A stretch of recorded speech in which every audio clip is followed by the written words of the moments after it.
Monsieur le maire, bonjour et meilleurs vœux. Moi aussi, je vais vous présenter, celles à ceux qui font le plaisir de dialoguer avec nous. Je leur souhaite pour l'année 2017 les meilleures santé possibles d'abord, parce qu'après tout, pour être performant, l'essentiel, c'est la santé. Bien. Nous aurons cette seconde édition de Dialoguer en direct avec votre maire. Nous rappelons que les internautes connectés à la page Le Mans Une Marque vont pouvoir vous poser leurs questions en les posant sur la vidéo et ainsi voir et entendre vos réponses. Nous allons commencer par répondre à des questions qui n'ont pas pu vous être posées lors de la première édition, faute de temps. Et nous allons commencer par celle de Fela Rib. Alors, bonjour monsieur le maire. Bonjour. Pourquoi les habitants de Mulsanne ne peuvent pas bénéficier des mêmes tarifs que les habitants du Mans, à la médiathèque par exemple, malgré que Mulsanne fasse partie de Le Mans Métropole? Merci. Alors la réponse est extrêmement simple, c'est que les médiathèques sur le livre relèvent de la compétence des villes et non pas de la métropole. Et donc c'est les villes qui font, et les contribuables de ces villes, qui font les efforts de financement. Et donc, dans ces cas-là, les modulations tarifaires ne peuvent concerner que les usagers de la ville. Voilà la raison. Très bien. Nous passons à la question d'Alexandre Barbier. Bonjour. Niveau sécurité, qu'a-t-il été fait en dehors des caméras de sécurité? Je vous rappelle la dernière agression gratuite pour une cigarette. Il est difficile aujourd'hui d'avoir l'esprit tranquille quand nous sortons dans le centre-ville après 2 heures du matin. Bon, c'est incontestable qu'il y a sans difficulté. D'abord, je voudrais rappeler une chose, c'est que s'il y avait une ville où il n'y a aucune agression la nuit, on serait tous en train de visiter cette ville. Il faut m'en donner le nom, je serai le premier à aller voir mon collègue pour lui dire comment tu réussis. On sait bien qu'on est tous confrontés, toutes les villes, la nuit, à ce genre de questions. Alors, on a créé par ailleurs une police municipale. Alors, c'est vrai qu'il fonctionne de jour et non pas de nuit. Considérant que la police nationale, c'est un peu son rôle. On a amélioré, ce qui n'était pas rien, l'éclairage public dans ces phases-là. On a fait la ville lumière, parce qu'il y avait des zones un peu sombres. En même temps, moi, ce que je conseille, la nuit, quelles que soient les nuits du reste, c'est d'être plusieurs. Enfin, je crois qu'il y a des précautions extrêmement simples, parce qu'il y a le problème de l'alcool. Une des sources d'agression, souvent la nuit, c'est l'alcool. Et c'est vrai que sortir avec des amis, c'est un élément de sécurité, étant entendu que de notre côté, dans le dialogue avec l'ensemble des responsables des établissements, on essaie de voir comment on peut améliorer les choses. Mais incontestablement, le risque zéro la nuit n'existera jamais. Nous allons prendre une question qui vous a été posée par Pascal David. Bonjour monsieur le maire. Bonjour. Quand pensez-vous que les tarifs des TGV Le Mans-Paris et Paris-Le Mans vont baisser? Ils sont bien trop chers par rapport aux autres destinations. Je crois d'abord que, bien sûr, c'est une décision qui relève de la SNCF, mais non pas du maire du Mans. Je pense qu'à l'occasion de la ligne, tant qu'on a été les seuls bénéficiaires du TGV, l'objection qu'on nous faisait, c'était vrai, hein. Depuis 20 ans, on est les seuls. Après, le TGV prenait la ligne habituelle. Les seuls qui étaient à 55 minutes, qui avaient une desserte rapide, c'était Le Mans. À partir du moment où on n'est plus les seuls, il est logique qu'on considère qu'au kilomètre parcouru par le TGV, qu'on desserve Angers, qu'on desserve Rennes, qu'on desserve Nantes, il faut qu'on obtienne une harmonisation du coût de la desserte. Mais il faut vraiment profiter de la ligne nouvelle pour plaider cette harmonisation des coûts de dessert du Mans, de Rennes et de Nantes. Nous passons à la question de Séverine Malin. Bonjour monsieur le maire. Bonjour. Est-ce que vous comptez armer la police municipale? Non. Je ne le compte pas, parce que c'est la police nationale. Alors ils ont un certain nombre d'éléments pour neutraliser, je ne sais pas le vocabulaire, mais ils sont dotés d'un certain nombre d'éléments de neutralisation. Je ne crois pas. La police administrative n'est pas une police de répression, d'identification par rapport à des coupables. C'est une fonction de la police nationale. Je crois que la confusion qui s'est établi, c'est entre police nationale et police municipale. L'État devrait être tenté, quelquefois, de basculer vers les polices municipales l'ensemble de ses compétences.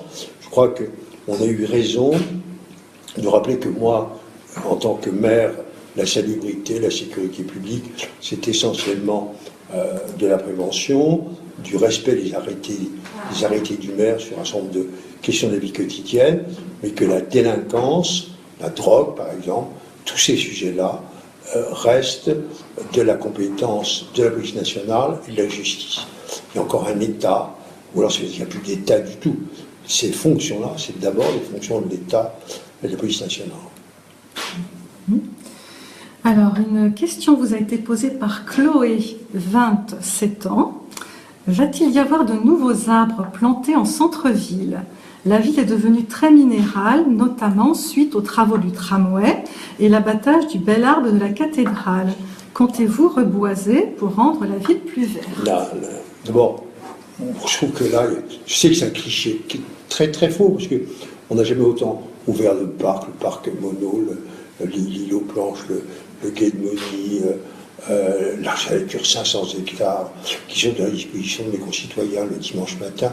Bon, j'ai l'impression que ça ne manque pas d'espace pour promener. Même sur les Jacobins, on a replanté des arbres. L'arbre qui a provoqué la polémique, qui a été l'arbre dit de la cathédrale, aujourd'hui, il serait suspendu en l'air, parce que les fouilles, on a creusé de plus de 3 mètres.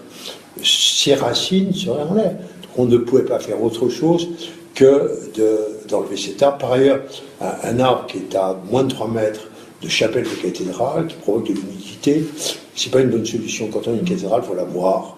On n'en a qu'une. Je suis assez content. Elle était très largement masquée dans le passé. Je suis content qu'elle soit aujourd'hui visible. Mais il faudra que je mette du temps à lutter contre ce cliché. J'ajoute, tu vois, souvent quand on me dit minéral, que la cathédrale, elle est magnifique parce qu'elle est minérale. Et donc il faut aussi qu'on arrête d'expliquer que parce qu'on est minéral, l'espace culturel de la cathédrale, m'a-t-il semblé, est apprécié, il est tout à fait minéral. Alors, on a ouvert des parcs, des arbres. Le Mans, par exemple, est la seule ville, pour l'an 2000, qui a planté 2000 arbres. On a une forêt aujourd'hui, elle a plus de 10 ans. La plupart des autres villes ont fait des feux d'artifice, il n'y a pas de traces. Nous, on a fait une forêt. Bon. Mais le cliché qui s'est construit sur l'histoire de l'arbre de la cathédrale, je mettrai des années à effacer ce cliché, mais c'est propre à nos sociétés quand il y a un cliché qui se construit à partir d'un cas, dont on généralise. Bon, ben, il faut assumer progressivement quand même. Les concitoyens admettent qu'ils ont quand même beaucoup de parcs, beaucoup d'espaces verts, qu'on a également. Il a fallu changer les essences des arbres, il y a des problèmes de pollen, de choses comme ça. On l'a fait. Jaurès, par exemple, le tram, Jaurès, on a planté des arbres sur l'ensemble de la ligne du tram. Il faut aller voir tout simplement Jaurès et les arbres sur Jaurès. Nous passons à la question de Benjamin Saquet. Bonjour Monsieur le maire. Bonjour. 90% des commerces sartois n'ont pas adhéré à Mancéa, 130 sur 1500. Elle n'est pas légitime. Pourquoi lui donnez-vous tant d'importance? On peut rappeler peut-être, Monsieur le maire, que Mancéa est l'association des commerçants et artisans du centre-ville du Mans. Bon, ils ont fait une tentative de rassembler l'ensemble des commerçants. Je crois que c'est plus compliqué qu'ils n'avaient imaginé. J'avoue que tout ce qui permettrait d'étendre le rayonnement de cette association serait bien. S'il y a ce débat, j'en conviens volontiers. Pour l'instant, c'est la seule association que nous avons en face de nous. Il est normal que ce soit notre partenaire, même si eux-mêmes admettent qu'ils n'ont pas réussi à faire adhérer tout le monde, qu'il y a en plus un centre-ville qui est multipolaire, et donc les éléments d'unité sont assez difficiles à mettre en place, mais en même temps, cette association fait un certain nombre de choses. On va essayer d'afficher ensemble comment améliorer un certain nombre d'actions, et ils sont seuls, c'est légitime que la ville ait ce seul partenaire, puisque c'est le seul qui propose aujourd'hui des actions collectives pour les commerçants. Nous passons à la question de Stéphane Jovi. Bonjour Monsieur le maire. Bonjour. Que pensez-vous pouvoir faire pour accompagner le développement du centre-ville? Alors, une vraie question. La première chose concrète que l'on va faire, les travaux vont commencer en janvier, qui est la thématique de l'embellissement. C'est la rue des Minimes. Les travaux de la rue des Minimes vont commencer en janvier, et si les travaux de la rue des Minimes sont considérés comme réussites, on va étendre à l'ensemble du secteur piétonnier les travaux de rénovation et d'embellissement. Ça, c'est très concret, c'est le premier sujet. Le deuxième, on vient de lancer une étude pour faire le point sur les marques qui sont présentes au Mans et voir comment on peut inciter, favoriser l'arrivée d'un certain nombre de marques au Mans, de telle manière, c'est la tentation d'aller à Paris, quand on est à 55 minutes, la tentation d'aller à Paris reste forte, on doit améliorer l'offre commerciale sur la ville. C'est le deuxième élément qu'il faut mettre en œuvre. Puis, une autre idée qui est un peu nouvelle, c'est que moi j'ai une conviction, c'est que toutes les surfaces commerciales actuellement vacantes ne seront pas à nouveau des commerces.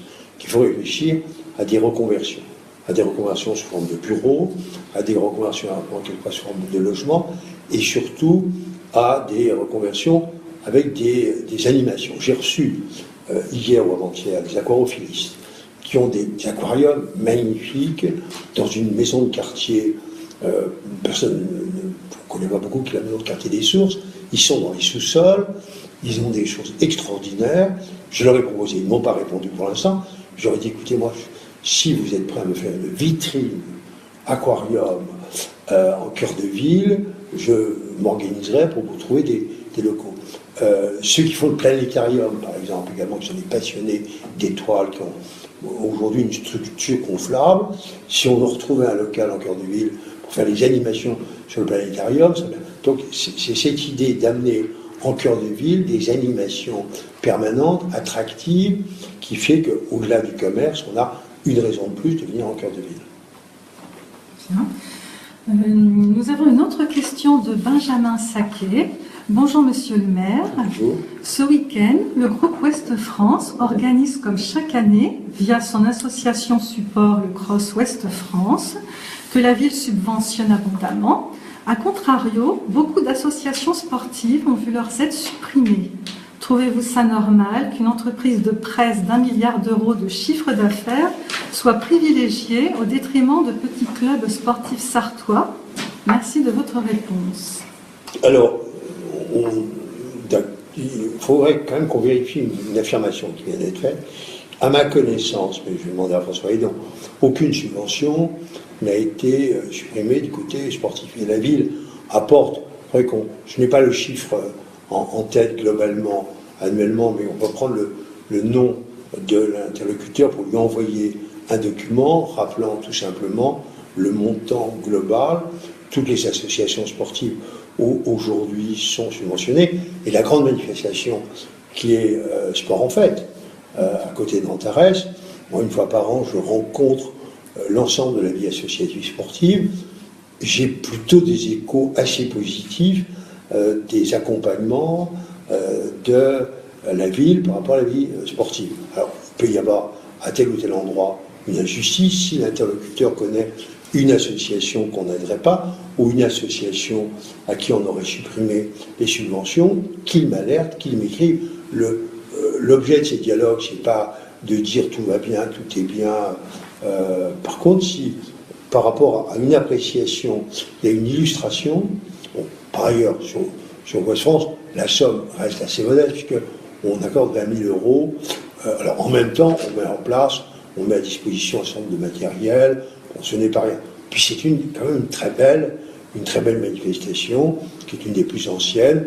On aide aussi le Cross Talon, il n'y a pas que le Cross Ouest France, mais puisqu'il y a cette affirmation, cette interrogation, moi, qu'on me signale s'il y a une association à qui on aurait supprimé une subvention, il faut me le signaler, ou une association sportive qui n'en aurait pas, qu'on me le signale, on donnera l'explication à l'interlocuteur et on réparera s'il y a quelque chose à réparer.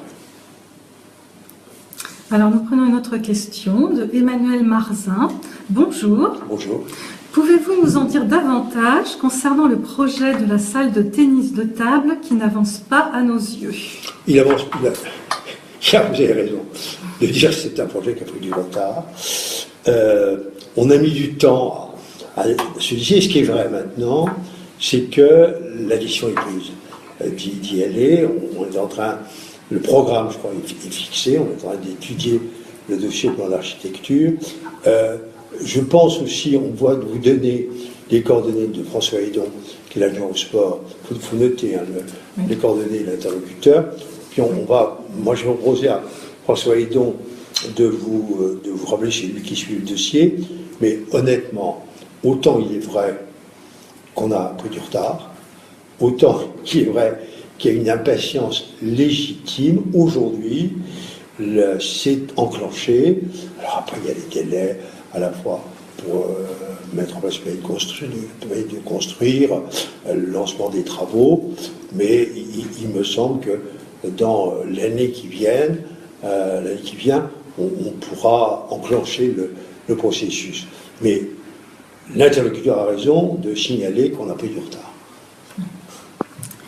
Alors, une question de Pascal Fontenelle. Bonjour, monsieur le maire. Bonjour. Tout d'abord, une très belle année. Merci, vous aussi. L'année politique va être très fournie en France, beaucoup de changements à l'horizon.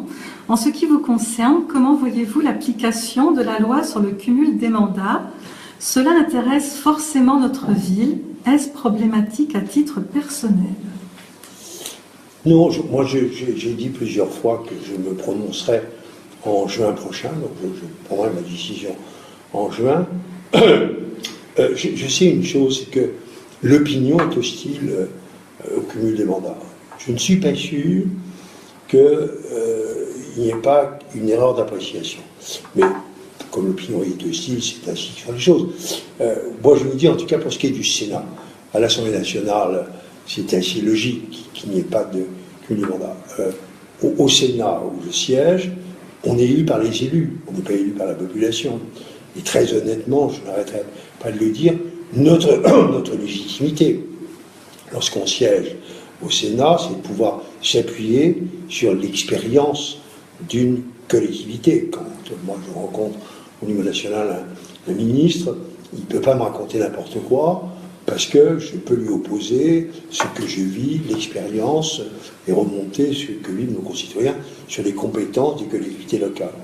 Honnêtement, la bonne réforme aurait été de dire on limite les pouvoirs du Sénat aux questions de collectivités locales, aux questions de décentralisation, mais il faut qu'un certain nombre de sénateurs restent en responsabilité sur leur territoire, car il n'y a rien de tel, quand on alimente un débat législatif, que de l'alimenter par rapport à une expérience. Je pense que je plaide dans le désert, que la cause est entendue, que la messe est dite, que le cumul va être supprimé. On mesurera dans 10 ans les dangers, comme souvent. Les idées qui séduisent, on en mesure les dangers et les inconvénients, mais c'est trop tard. En tout cas, pour ce qui me concerne, je n'ai pas personnellement de problème à assumer cette loi, et je prendrai la décision au mois de juin, comme je m'y suis engagé. Je pense qu'il est utile d'attendre que soient passées les élections présidentielles, les élections législatives. En vérité, j'y suis au 1er octobre pour me décider. En droit, je le ferai un peu avant, donc dès le mois de juin, je prendrai ma décision. Nous allons passer à la question de Gilles HTP. Sur la ligne tram avenue Zamenhof, n'a pas bénéficié de l'aménagement électrique et esthétiquement, cette avenue est noyée de fils. Vous aviez été interpellé par les riverains avec une réunion en votre présence sur ce sujet. Depuis, rien ne bouge. Que pensez-vous faire? Il a raison. Simplement, c'est lié à ce que l'État, à l'époque, qui nous avait promis, on attendait de l'État une subvention de l'ordre de 30 millions d'euros au moins, a supprimé à l'époque cette subvention, et donc on a dû, effectivement, sur une partie de la ligne de tram, ne pas enterrer les réseaux, parce que c'est assez coûteux d'enterrer les réseaux, et on n'est pas aujourd'hui en situation de le faire. Bon, voilà, c'est une réalité. En même temps, moi j'ai arbitré entre les services à la population, les équipements collectifs. J'entends bien qu'en tirer des réseaux est certainement quelque chose de tout à fait important, mais quand entre créer une salle de sport supplémentaire, une salle de tennis de table par exemple, on vient me rappeler à l'ordre tout à l'heure, ou aménager une maison de quartier et en tirer des réseaux électriques, j'ai plutôt tendance à arbitrer en faveur des services, des équipements et des salles qu'on met à disposition, mais je conviens que sur ce secteur-là, on a dû remettre en cause parce qu'on avait une perte de subvention. C'est une question en anglais, on va traduire. Bonjour Monsieur le maire, je n'écris pas français, mais je le parle correctement. Je me demandais ce que pouvait faire la ville pour mieux contrôler les gens qui permettent à leurs chiens de faire caca sur le trottoir. Nous avons vu une femme l'autre jour laisser son chien faire caca au milieu de la route. Il y a des parties de trottoir où il faut presque marcher sur la rue pour éviter de marcher dedans. Nous avons de la famille qui est venue des USA pour les vacances et ils n'ont pas compris pourquoi autant de chiens pouvaient faire caca dans les rues. J'aime le Mans. Non, il a tout à fait raison. Je crois qu'il faudrait que de temps en temps, on envoie les propriétaires de chiens en voyage, soit aux États-Unis, soit même en Angleterre. Et ils verraient que dans ces pays, le comportement et la civilité des propriétaires d'animaux est plus grande. Alors qu'est-ce qu'on peut faire? Première chose, on a fait des canisettes. Et les chiens, quand on les habitue à aller aux canisettes, ils emmènent leur maître. On peut éduquer un chien plus facilement qu'un maître. Donc on a mis un certain nombre de canisettes sur la ville. On a mis également des endroits où on peut tirer des petits sacs plastiques pour ramasser les déjections canines. On a prévu également qu'on pouvait mettre des contraventions. Avec la police municipale, on va probablement, dans les mois qui viennent, symboliquement dresser un certain nombre de procès-verbaux pour des comportements manifestement incorrects sur les chiens. D'autant plus que le nombre de chiens augmente dans la ville. Les animaux domestiques, chats et chiens, les chiens posent plus de problèmes en matière de déjection que les chats, les animaux dans la ville augmentent. Voilà. Mais l'idéal serait que spontanément nos concitoyens fassent preuve de civilité. C'est-à-dire, j'ai un animal, donc je ne dois pas faire d'élection partout. Parce qu'il y a simplement le geste d'avoir son chien en laisse et de l'amener dans le caniveau, c'est un geste extrêmement simple, ça change tout. C'est pas sur le trottoir. Voilà. Peut-être le premier geste le plus simple, c'est votre chien, vous le mettez en laisse, s'il en a besoin, vous le tirez. Moi, ça m'est arrivé d'avoir les chiens, j'ai le temps de tirer le chien pour le mettre au caniveau, et ça change un tout petit peu la vie de ceux qui se promènent sur les trottoirs. Bon, c'est une question, on doit bouger, mais surtout, j'espère qu'un jour, je comprends que l'interlocuteur soit choqué, parce qu'il a des parents, il a des relations de gens qui vivent, qui ont des comportements différents, et il faut absolument qu'on essaie de progresser.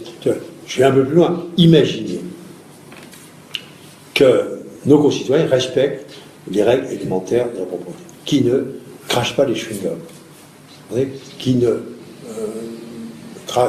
lâchent pas leurs mégots, qui ne jettent pas leurs mégots, ne crachent pas le chewing-gum, pas jeter les mégots, maîtriser des champs canines, et puis ne pas jeter les papiers. D'abord, il y a moins de coûts. Autrement, c'est les contribuables, c'est la collectivité. On voit très bien comment on pourrait améliorer la vie dans une cité simplement en respectant les règles de base élémentaires de la vie. Comme, alors c'est le cas, heureusement, de beaucoup de nos concitoyens. Puisque c'est pas complètement le cas de tous, il faut effectivement articuler un peu de répression, un peu de service par rapport à ces sacs, et puis évidemment les canisettes. Voilà.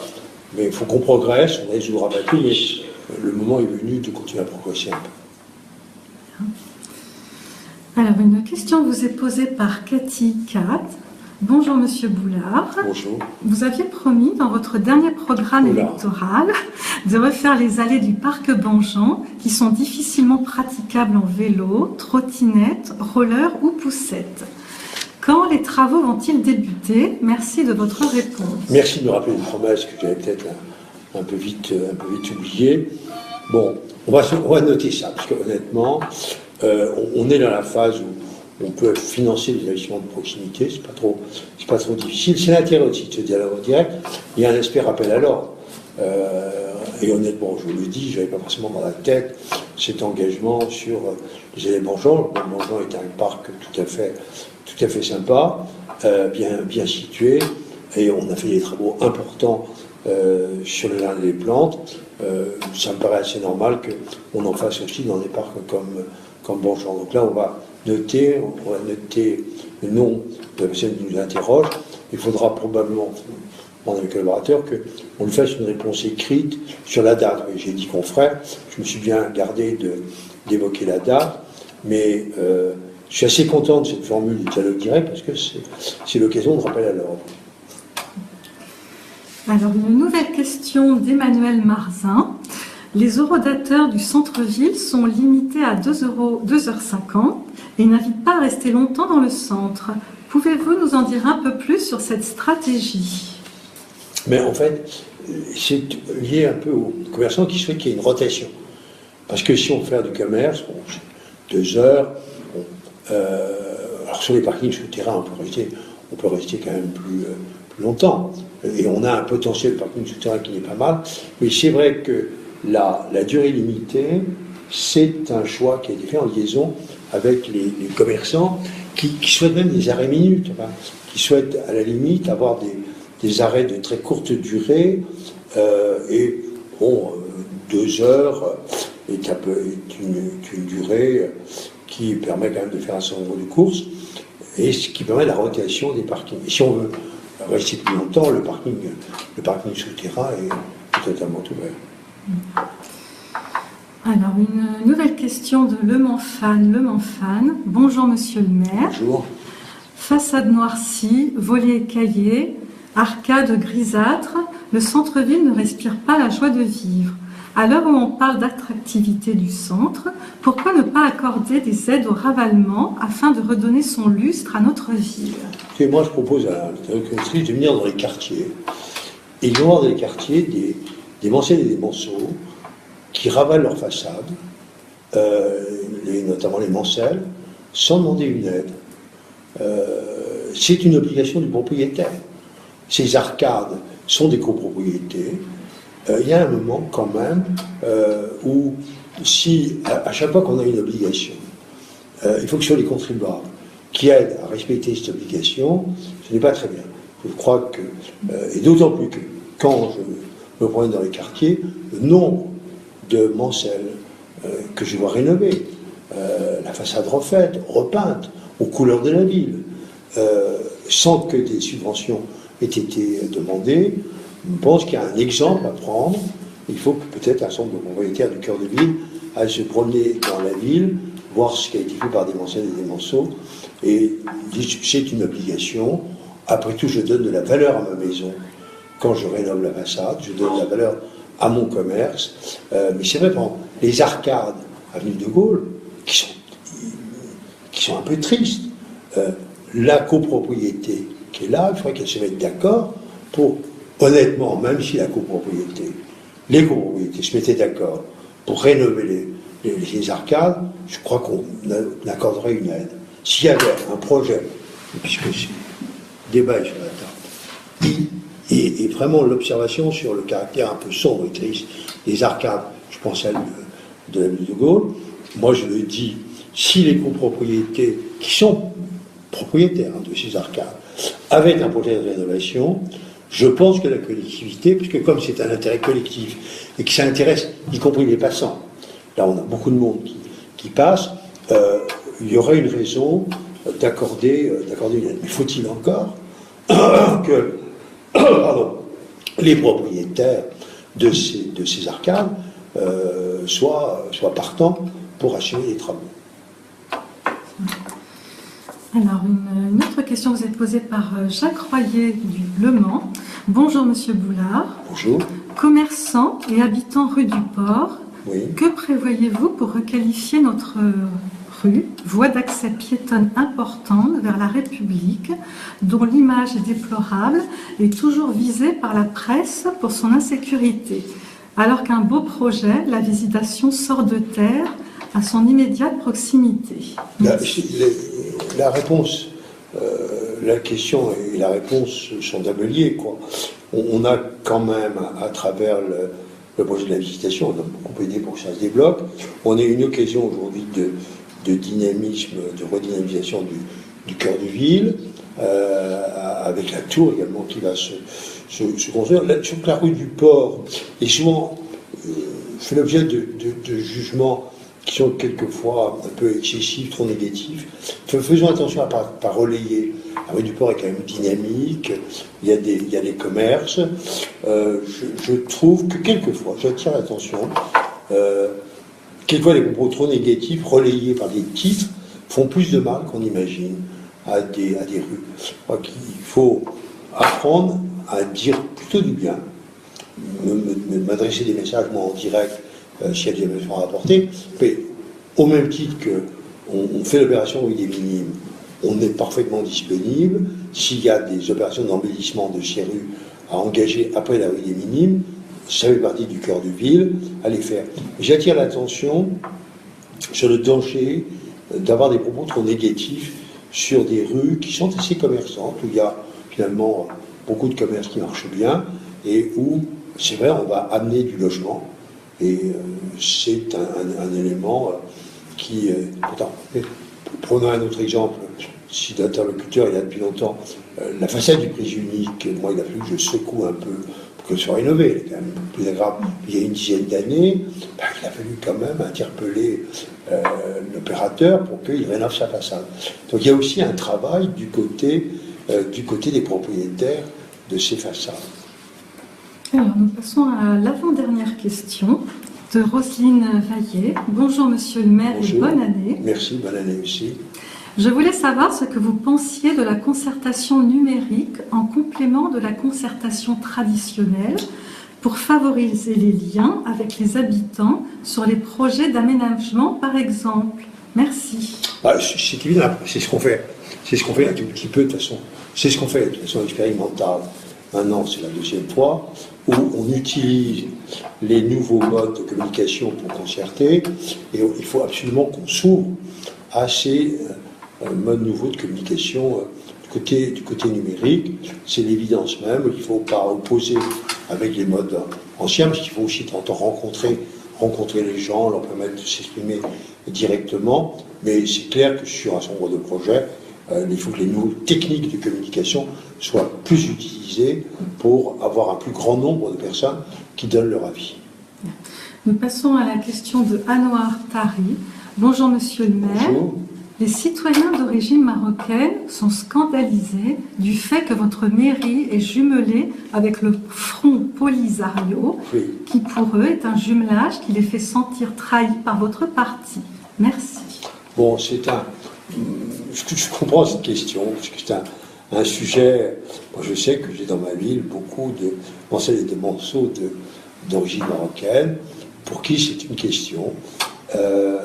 Moi, j'ai hérité de ce jumelage, j'ai toujours le respect de ce qu'ont fait mes prédécesseurs. J'ai, je crois, donné depuis quelques années une dimension surtout accueil des enfants à ces façons de coopération. On n'a pas entendu m'exprimer depuis des années sur les dimensions politiques de ce dossier, qui relève du droit international, qui relève des débats entre les États. Mais c'est vrai qu'il y a pour un morceau de culture et d'origine marocaine un sujet, puisque je sais quelles sont les passions qu'il y a derrière ce dossier, les nationalismes qui sont derrière ces dossiers. Ce qu'il faut qu'on fasse, c'est qu'on veille à ce que des débats qui ne sont pas directement les nôtres, on fasse qu'il n'y en ait pas sur le territoire du Mans. Il y a assez de sujets concrets à traiter. Et donc c'est ça qui m'a amené à donner à cette coopération une dimension surtout d'accueil des enfants. Et là, il m'a semblé que, pour ce qui était de l'accueil des enfants, c'est ce qu'on fait chaque année. Chaque année, on accueille une vingtaine d'enfants venant de ces territoires. Il m'a semblé que ça, c'était accepté, même de la part de ceux qui ont une position très forte sur cette question de l'ancien Sahara espagnol, Sahraoui, il y a plusieurs appellations.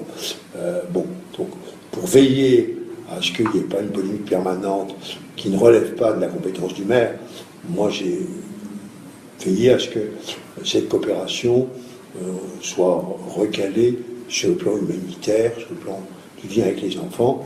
Et là, j'ai pu constater que mes amis manceaux d'origine marocaine acceptaient que l'on préserve cette dimension de la coopération. Nous avons le temps pour une toute dernière question, celle de Christian Hellec. Bonjour. Bonjour Christian. Sait-on déjà ce que deviendront les anciens locaux de la Caisse régionale du Crédit Agricole rue Prémartyr? Oh, voilà une question. Ils seront démolis, les locaux anciens. Et il y aura un aménagement qui fasse une place à l'habitat, en respectant la dimension boisée de ce site, qui a vraiment... Bon. Mais pour l'instant, il n'y a pas de projet. Je sais que le Crédit Agricole, propriétaire de ce terrain, réfléchit actuellement aux aménagements futurs. Il y a encore un petit peu de temps, mais ils ne conserveront pas les bâtiments actuels. L'idée de les démolir est actée et de faire une opération d'aménagement avec une place au logement. Moi, ce que j'ai conseillé, c'est la formule des logements de parc, c'est-à-dire des logements qui profitent totalement du fait qu'il y a beaucoup d'arbres de belle qualité et qu'il peut y avoir une opération immobilière très intégrée dans la dimension nature de ce parc. Merci Monsieur le maire. Nous devons... Merci. Écoutez, à bientôt. Le prochain rendez-vous, c'est quand? Alors, ce sera le mercredi 8 février à 18h. Ah oui, on change, parce qu'on a eu des observations sur le thème « Ah, le matin, ça n'arrange pas tout le monde. On aimerait bien qu'il y ait un dialogue plutôt voilà. En fin d'après-midi, on est rentré chez soi. Donc on adapte l'horaire pour cette raison-là, pour permettre à ceux qui travaillent, qui souhaitent dialoguer avec le maire, de le faire le soir. Voilà. Et donc, en fin d'après-midi. Voilà. Les questions qui n'auront pas pu être traitées aujourd'hui le seront soit par écrit, soit lors de la prochaine édition. Très bien, merci. À bientôt.